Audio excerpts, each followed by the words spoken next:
On October 25th, 1415, French knights approached a muddy field between two woods near Agincourt, saw 6,000 starving English soldiers with longbows waiting for them, and decided to charge straight at them through knee-deep mud. If this sounds familiar, it's because their grandfathers had done the exact same thing at Crécy in 1346, where 10,000 French nobles died to English arrows. The survivors of Crécy had warned their sons. Those sons had warned their sons. Written accounts described in detail how charging English longbowmen was suicide. Military manuals explained why cavalry shouldn't attack prepared positions through mud. And yet, here they were, 25,000 French knights, about to repeat every single fatal mistake their ancestors had made, except this time the mud would be deeper, the space tighter, and the dying even more pathetic. Every French noble at Agincourt knew about Crécy. It was the great trauma of their culture, the day French chivalry discovered that peasant archers could massacre knights. They knew about the blind King John of Bohemia charging to certain death. They knew about horses piling up in heaps. They knew about arrows darkening the sky. They had grown up hearing how the flower of French nobility was cut down like wheat. Some had fathers or grandfathers who died there. The lesson was crystal clear. Don't charge English longbowmen across muddy ground. Yet here was Constable Charles d'Albret, looking at almost the identical tactical situation, and his battle plan was literally advance and attack. It was as if the French nobility had collectively decided that dying the same way their ancestors did was somehow honorable. The Battle of Agincourt should never have happened. Henry V had invaded France in August 1415 with 12,000 men, besieged the port city of Harfleur for 5 weeks, and captured it at the cost of half his army to disease and combat. By October, he had maybe 6,000 men left, most of them sick, all of them exhausted. His plan was to march quickly to Calais, the English-held port, and sail home before winter. It should have been an 8-day march. Instead, French forces blocked every bridge across the Somme River, forcing Henry to march inland for weeks searching for a crossing. His army was disintegrating from dysentery, starvation, and desertion. Men were dying in the mud every night. This was supposed to be Henry's great military adventure to claim the French throne, and it had turned into a death march. Henry V's army was dying on its feet before the battle even started. They had been marching for 3 weeks through hostile French territory, suffering from dysentery that contemporaries called the bloody flux. Most hadn't eaten properly in days. Chroniclers describe English soldiers with liquid shit running down their legs, too weak to control their bowels, fighting naked from the waist down because clothing was too foul to wear. Many were barefoot, their shoes rotted off in the October rain. The longbowmen were skeletal, barely able to draw their bows. Some were so sick they were vomiting while forming battle lines. The French knights, fresh and well-fed, looked at these walking corpses and laughed. They actually argued about who would get to capture King Henry, dividing up ransoms for English nobles who weren't even defeated yet. When the French army finally trapped Henry near Agincourt on October 24th, they couldn't believe their luck. English scouts reported that a French force of at least 25,000 men was blocking the road to Calais. The French had spent weeks assembling this army, calling in knights from across northern France, and now they had cornered the English like rats. French nobles were celebrating the night before battle, getting drunk on wine, gambling on who would capture which English lord. Some were designing the cages they would keep English prisoners in during the ransom negotiations. They discussed in detail how they would parade Henry V through Paris in chains. The Constable d'Albret had to threaten his own nobles with punishment to stop them from attacking that night. They were that confident of easy victory. To them, this wasn't a battle. It was a harvest of English gold and glory. The night before battle, the English camp was silent as a graveyard. Men were too sick and scared to talk. Some wrote letters to families they knew they would never see. Others confessed sins to priests moving through the camp. Henry V ordered complete silence. Any man who made noise would lose an ear, because he didn't want the French to know how close to collapse they were. English soldiers could hear the French celebrating across the field, could see their campfires, could hear them singing and laughing. Some English archers tried to desert in the night, crawling into the woods, but French patrols caught and killed them. By dawn, the English were trapped, outnumbered at least 4-1, in a foreign country with no hope of reinforcements. The only question was whether they would die fighting or die running. The battlefield at Agincourt was even worse than Crécy for cavalry. Recent ploughing had turned the ground into thick clay that October rain had transformed into something between quicksand and glue. The field was only 1,000 yards wide, bordered by thick woods that prevented flanking maneuvers. It was essentially a muddy corridor of death. The English positioned themselves at the narrowest point, with their longbowmen on the wings, protected by sharpened stakes driven into the ground at an angle, a new innovation since Crécy. The French would have to funnel into this killing zone, compressed together, unable to maneuver, walking straight into arrow range. It was so obviously a trap that some younger French knights argued they should wait, starve the English out, or find another battlefield. They were overruled by nobles who thought honor demanded immediate attack. On the morning of October 25th, French commanders held a war council that somehow managed to ignore every lesson from Crécy. Marshal Boucicaut, one of the few French nobles who understood modern warfare, proposed a sensible plan. Use crossbowmen to suppress English archers, send cavalry around the flanks through the woods, wait for the English to advance into the mud, then attack with fresh troops. He was shouted down by nobles who called him a coward. The Duke of Brabant said it would be dishonorable to let sick peasants set the terms of battle. The Constable d'Albret, trying to compromise, suggested they at least put their dismounted men-at-arms in a formation wide enough to swing weapons. He was told this showed insufficient faith in French courage. The final plan was essentially, walk at them until we win. It was Crécy all over again, except this time they couldn't even claim ignorance. Just like at Crécy, the French had excellent crossbowmen, this time from Genoa and Paris, who begged to be allowed to soften up the English lines first. Just like at Crécy, the French nobles refused, calling it dishonorable to let commoners start the battle. The Constable d'Albret reportedly said, "French knights do not hide behind merchants." The crossbowmen were literally pushed to the back of the army. Some French nobles actually drew swords on their own crossbowmen who tried to move forward. The same class pride that had doomed them at Crécy was about to doom them again. They had learned absolutely nothing about combined arms tactics, viewing the battle as a chance for personal glory rather than coordinated warfare. It was 1346 all over again, except this time they didn't even have the excuse of surprise. When battle commenced on October 25th, St. Crispin's Day, the English looked like an army of the damned. Archers had removed their pants due to dysentery, standing half naked in the mud. Many were bleeding from their bowels as they nocked arrows. The French knights, in their gleaming armor worth more than an English village, must have thought they were facing diseased peasants rather than soldiers. But these dying men had one advantage. They knew they couldn't run.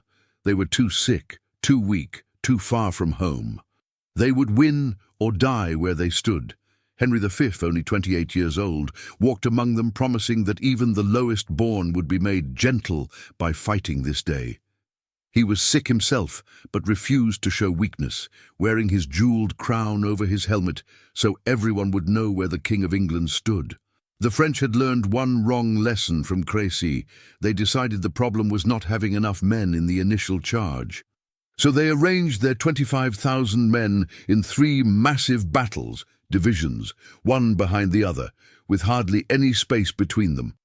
The first battle alone had 8,000 men-at-arms on foot. They had learned that much. Horses were vulnerable to arrows, but they were so tightly packed they could barely swing their weapons. The second battle was right behind them with another 8,000. The third had 9,000 more. It It was like they had designed their formation specifically to maximize casualties. When the first line was pushed back, they would crash into the second line. When the second failed, into the third. They had essentially created a human crushing machine with themselves as the victims. Before the main infantry advance, the French decided to send 2 cavalry wings, about 200 mounted knights, to ride down the English archers on the flanks.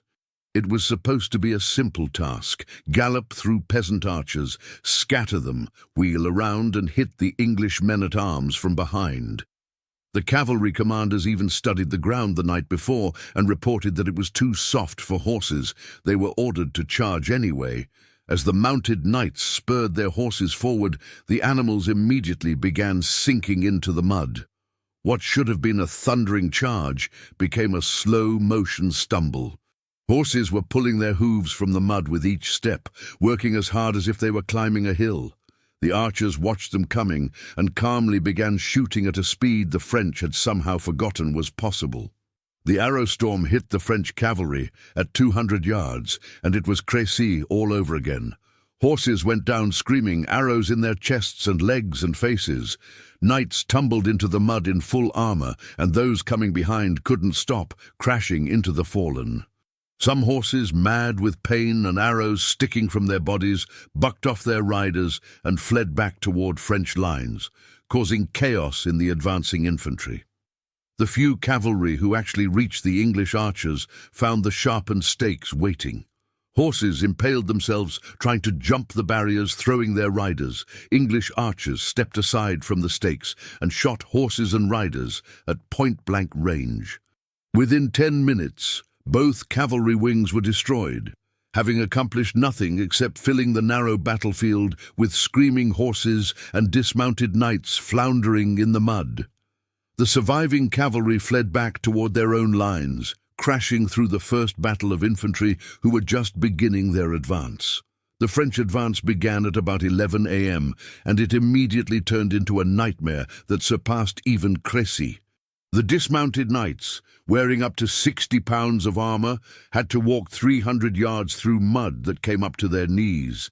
Each step required enormous effort, pulling their feet from sucking clay that grabbed at their sabatons, foot armor. Within 50 yards, they were exhausted. Within 100, they were gasping for breath inside their closed helmets. The neat lines dissolved as faster men outpaced slower ones. Some fell face first into the mud and couldn't get up, drowning in puddles while wearing fortunes in steel. And they hadn't even reached arrow range yet.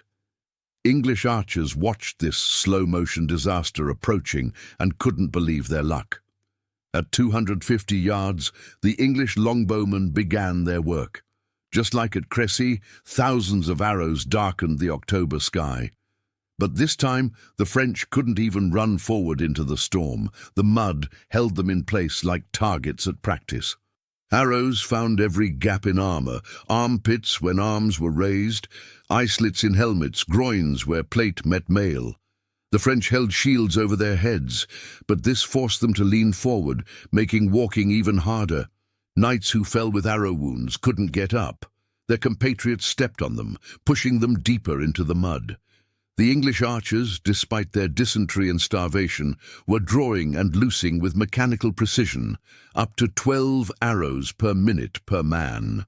With 5,000 archers, that meant 60,000 arrows per minute falling on French knights who were barely moving forward.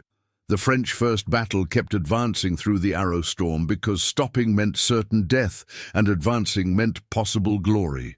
Knights with 3 or 4 arrows stuck in their armor kept walking. Men with arrows through their arms still gripped their weapons. Some had arrows lodged in the eye slits of their helmets, blinded, but still stumbling forward because their companions pushed from behind. The mud was turning red with French blood, and men were slipping on the bodies of those who had fallen ahead of them.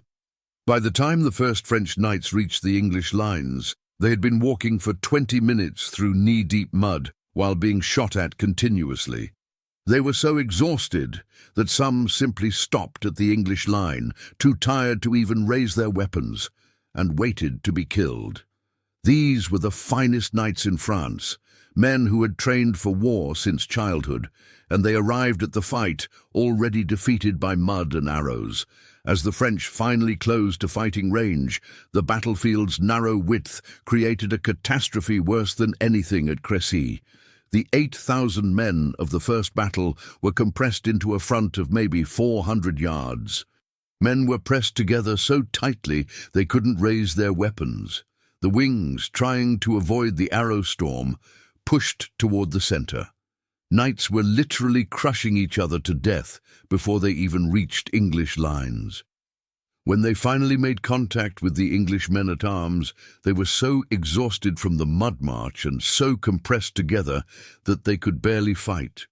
The English, fresh and on solid ground they had prepared, simply had to thrust spears into the mass of French bodies pressed against them. It was less battle than industrial slaughter, exactly like Crécy, but somehow even more pathetic. Within 30 minutes of contact, the first French battle was destroyed, but instead of retreating, the second battle pushed forward into the same killing zone, climbing over the bodies of the first. Dead and wounded, French knights were piling up in front of the English lines, creating literal walls of corpses, 3 and 4 bodies high. The English men-at-arms used these corpse walls as defensive positions, stabbing down at Frenchmen trying to climb over their dead companions. Some French knights made it to the top of these body piles, only to be shoved backward, falling into the mass of wounded men below who pulled them down and drowned them in mud and blood. The narrow battlefield meant there was nowhere for the French to go except forward into English weapons or backward into their own advancing troops. They were trapped in a slaughterhouse of their own making. The compression in the French ranks became so extreme that men began dying without being struck. Knights in the middle of the press couldn't move their arms, couldn't fall down, couldn't even breathe properly. They stood upright, held in place by the bodies around them, slowly suffocating inside their helmets as others pushed from behind. Some had their chest plates crushed inward by the pressure, ribs breaking, lungs collapsing. Men were dying standing up, dead on their feet but unable to fall. When the pressure finally released, dozens of knights would collapse at once, revealing they had been dead for minutes. It was a uniquely medieval horror, being crushed to death by your own allies while wearing armor designed to protect you. The English didn't even need to kill these men. The French formation was murdering itself. In the midst of this disaster, the Duke of Alençon, one of France's greatest warriors, somehow fought his way through the chaos to reach Henry V himself. With a handful of knights, he had carved through English men-at-arms, driven by the insane courage that French nobility mistook for tactics. He actually struck Henry's crown with his sword, denting the gold, coming within inches of killing the English king. For a moment, it looked like the French might snatch victory from catastrophe through sheer individual heroism. Then English guards swarmed Alençon, pulling him down, stabbing him through the gaps in his armor. He died at Henry's feet, the last French noble to come close to changing the battle's outcome. His death proved what the entire battle had demonstrated. Individual French courage was magnificent and completely useless against coordinated English tactics. As the French attack stalled and dissolved into chaos, the English archers dropped their bows and grabbed mallets, axes, and daggers. These were peasants and yeomen, men who normally would never dare approach a knight, now wading into a sea of helpless French nobility stuck in the mud. They worked methodically, smashing open helmets with mallets, driving daggers through eye slits, slitting throats of men too exhausted to resist. Some archers became incredibly wealthy in minutes, stripping rings and jeweled belts from nobles worth thousands of pounds in ransom. Knights who at the battle's start had joked about capturing Henry V were now begging English peasants for mercy, offering ransoms that would feed a village for years. The archers mostly ignored the pleas. There were too many French knights to take prisoner, and killing was easier than guarding. The French third battle, 9,000 strong and still fresh, watched this massacre from 200 yards away. They had a clear view of their companions drowning in mud, being crushed to death, clubbed down by peasant archers. They could have charged, could have tried to save their countrymen, could have at least died with honor. Instead, after 2 hours of watching the slaughter, they turned and left the battlefield. They simply walked away, leaving the first and second battles to die without help. It was the ultimate proof that French nobles cared more about their own survival than their comrades. The few knights from the first 2 battles who escaped the killing zone looked back and saw their supposed rescuers abandoning them. Some chroniclers say those survivors died of shame before they died of wounds. By mid-afternoon, the English had captured more French prisoners than they had soldiers. Hundreds of wealthy French nobles sat in groups behind English lines, guarded by just a few men. Then scouts reported that the French third battle might be regrouping for another attack. Henry V faced a brutal calculation. If the French attacked again, the prisoners would be freed and would fight from behind English lines. The English would be surrounded and destroyed. So Henry gave an order that stained his victory: kill all the prisoners. English men-at-arms refused at first, murdering unarmed nobles who had surrendered, violated every law of chivalry, and cost them fortunes in ransom. So Henry ordered his archers to do it. These peasants, who had just become rich beyond dreams, were forced to murder their wealth. They herded French nobles into barns and set them on fire. They clubbed men who had surrendered in good faith. Over 1,000 French prisoners were massacred in cold blood, turning a military victory into a war crime. When the killing finally stopped around 4 p.m., the battlefield looked like a vision of hell. French bodies were piled so high in some places that they blocked the view across the field. English heralds counted between 7,000 and 10,000 French dead, including most of France's military leadership: 3 dukes, 90 counts and barons, 1,500 knights. The entire military aristocracy of France lay dead in the mud. The English lost fewer than 500 men, most of them in the initial arrow exchange. It was a massacre ratio even worse than Crécy, a complete vindication of English longbow tactics and absolute proof that French nobles had learned nothing in 70 years. The battlefield was so choked with corpses that locals spent 3 days burning bodies, and the smell carried for miles. The worst part of Agincourt wasn't the death count or the tactical disaster. It was the fact that French nobility had every opportunity to avoid it and chose glory over survival anyway. They had 70 years of warnings. They had written accounts of Crécy. They had the numerical advantage, better equipment, fresh troops against dying enemies. All they had to do was nothing. Wait out the English, let starvation finish Henry's army, or force battle on better ground. Instead, they charged into the same trap their grandfathers had died in, made the same mistakes, ignored the same advice, and died in the same mud. It proved that French military culture valued personal honor over victory, individual glory over collective success, and dying nobly over winning intelligently. And incredibly, the French nobility still hadn't learned their lesson.